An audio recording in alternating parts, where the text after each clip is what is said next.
जय हिंद दोस्तों, welcome back to my YouTube channel. दोस्तों जो ये 18 से 24 साल की उम्र होती है, इसमें हर एक पर्सन एक एज ए स्टूडेंट लाइफ जीता है। इसमें कुछ स्टूडेंट ऐसे होते हैं जो कि अपनी स्टडी को कंटिन्यू रख पाते हैं, लेकिन कुछ ऐसे स्टूडेंट भी होते हैं जिन्हें अपना स्टडी का जो खर्चा निकालने के लिए कहीं ना कहीं पार्ट टाइम जॉब करना पड़ती है।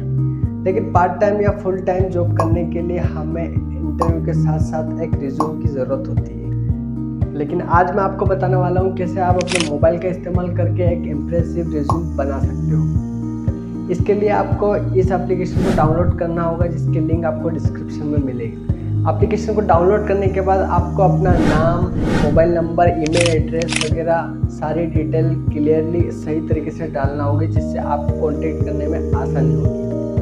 उसके बाद ये एप्लीकेशन आपको मल्टीपल टाइप में आपका रिज्यूम बना कर दे देगी। यहाँ पर आप खुद सिलेक्ट कर सकते हो आपको कौन सा रिज्यूम अच्छा लगता है। जो आपको अच्छा लगे आप डाउनलोड कर सकते हैं। और उम्मीद करता हूँ आपको वीडियो अच्छी लगी होगी। मिलते हैं नेक्स्ट वीडियो में, तब तक के लिए जय हिंद।